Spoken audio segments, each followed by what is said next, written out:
আমার কাছে মনে হচ্ছে প্ল্যান ওয়াইজ দিনই মাহফিলগুলোকে ধ্বংস করার জন্য এরকম একটা চক্র অ্যাক্টিভ হয়ে গেছে। বিশেষ করে যখন মাহফিল ছাড়া হবে, হুড়াহুড়ি করবে মানুষ, ওই টাইমে মোবাইলগুলো সব চুরি হয়। এই জন্য সবাই সাবধান থাকবেন ইনশাআল্লাহ। যদি কেউ চোর ধরতে পারেন, চোর থানায় সোপর্দ করবেন, আর জাহিদ ভাইয়ের সাথে যোগাযোগ করে আমার কাছ থেকে 1000 টাকা নগদ পুরস্কার নিয়ে যাবেন। আবার ভালো মানুষ ধরে চোর বানায়েন না, সাবধান। মাশাআল্লাহ, আপনাদের আদ্দিনের মাহফিল শেষে শুনলাম থানায় জিডি করার হেডিক পড়ে গেছে। মাশাআল্লাহ, যশোরের মানুষের মধ্যে এরকম সভ্য, এত নম্র, কত সুন্দর পিনপতন নীরব। মাশাআল্লাহ, মাশাআল্লাহ, মাশাআল্লাহ। তবে মোবাইল সাবধান, কারণ পরশুদিন কুমিল্লায় মাহফিল শেষে শুনলাম যে 20-30 জনের মোবাইল নাই। আমার ক্যামেরাম্যান তার পাওয়ার ব্যাংক নিয়ে গেছে পকেট থেকে। তো আপনারা যারা দাঁড়ায় আছেন, আপনাদের ভেতরে ভিতরে আপনাদের খেদমতের জন্য অনেক ভাইরা আসছেন, সাবধান কিন্তু। এই রিস্কটা আপনাদের দাঁড়ানো পাবলিকের বেশি। বহুত তো বুঝাইছি বসেন, বসেন নাই, দাঁড়ায় রয়েছেন। তো মোবাইলটা বাসা পর্যন্ত যেন নিতে পারেন সেদিক খেয়াল রাখেন। ওয়াজ মনোযোগ দিয়ে শুনেন না শুনেন, মোবাইলটা সাবধানে রাখেন। আর যদি মোবাইল চোর কেউ ধরতে পারেন, তারা আমি পুরস্কার দেব, কারণ সুযোগ সন্ধানীদেরকে আমরা সুযোগ দেব না ইনশাআল্লাহ। আমাদের এলাকার দাগি চোর আছে, যাদের মাধ্যমে এলাকার মানুষ দীর্ঘদিন যাবৎ ক্ষতিগ্রস্ত হচ্ছে। সর্বনাশ, তাহলে মোবাইলের কথা তো আমি ঠিকই বলেছি।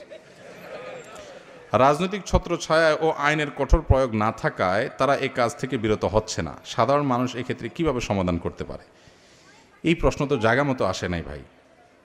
এটা কোনো প্রশাসনের ব্যক্তি, রাজনৈতিক নেতাকে দিলে উপযুক্ত হইতো। আমি তো ভাই শরিয়ার মানুষ, আমাকে মাসালা জিজ্ঞেস করলে ভালো হইতো। আমার যে বলতেন যে এই চোরের মাইর দেওয়া জায়েজ হবে কিনা, আমি সেটার উত্তর দিতে পারতাম।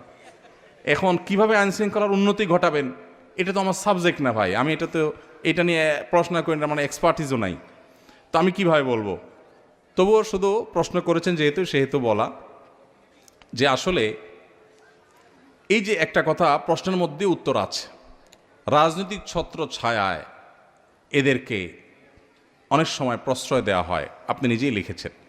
তো আমাদের দেশে যারা চোর, ডাকাত, বাটপার, দুর্নীতিবাজ, টিনচোর, গমচোর, দেশের টাকা লুটপাটকারী, বিদেশে পাচারকারী, এই মানুষগুলোকে আমরা কম বেশি চিনি না? চিনি। যদি চিনি, তাহলে কোনোভাবে যাতে তারা এই অপকর্মগুলো করতে না পারে সেজন্য আমাদের দায়িত্বশীল আচরণ করা কর্তব্য না? কর্তব্য না? কিন্তু আমরা কর্তব্য আদায়ের সময় 500 টাকার নোট পাইলে বলি ভোট তোমারে দিব, ঠিক না বে ঠিক? তো আপনি লাগাবেন তাল গাছ, আর আমার কাছে চিঠি করে লেখা দিবেন, ভাই কিভাবে বেল পাবো? সম্ভব? সম্ভব? আপনার এলাকায় কে চোর বাটপারদেরকে জায়গা দেয়, মাস্তান পালে, গুন্ডা পালে, মানুষ খুন করায়, এগুলো আপনারা জানেন না? যদি জানেন, তাহলে সেক্ষেত্রে সেই অন্যায়কে সামান্য কিছু টাকা পাইয়া আপনি নিজে আবার সেই অন্যায়কারীকে অন্যায় করার সুযোগ দিচ্ছেন, ঠিক না বে ঠিক?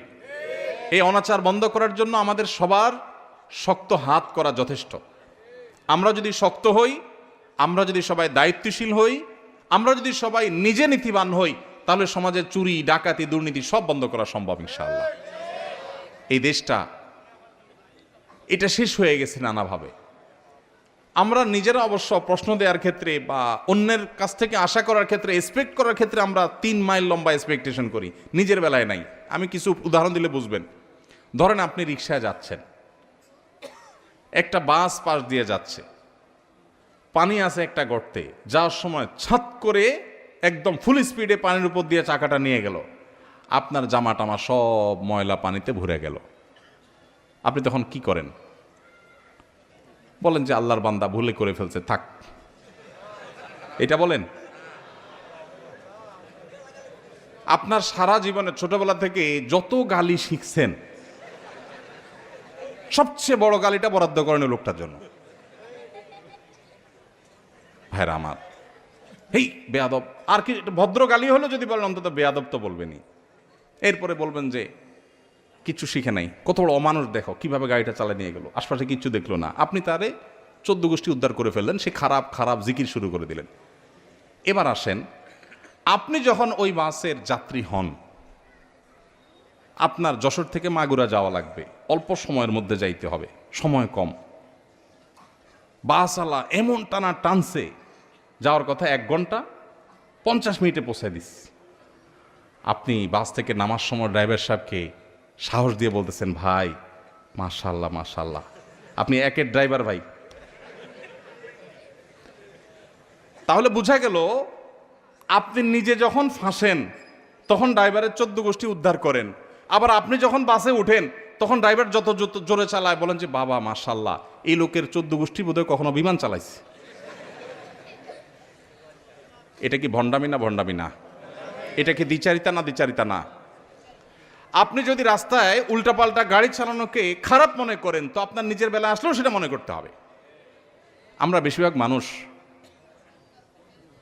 এসব বিষয়গুলোতে নিজের দায়িত্বটা আমরা বোঝার চেষ্টা করি না। তো এই জন্য আমরা যখন সবাই নীতিবান হব, নীতিবান মানুষদেরকে কদর করব, আর দুর্নীতি, অপশাসন, অন্যায় অনাচারের বিরুদ্ধে না বলার জন্য মেরুদণ্ড সোজা করে দাঁড়াতে হিম্মত করব, ইনশাআল্লাহ এমনিই সমাজ থেকে অন্যায় দূর হয়ে যাবে। আল্লাহ আমাদেরকে তৌফিক দান করুন। লাগাবেন বেল গাছ আর আমার কাছে চিঠি লিখে বলবেন কিভাবে তাল আশা করা যায়, সম্ভব না। আল্লাহ আমাদেরকে তৌফিক দান করুন।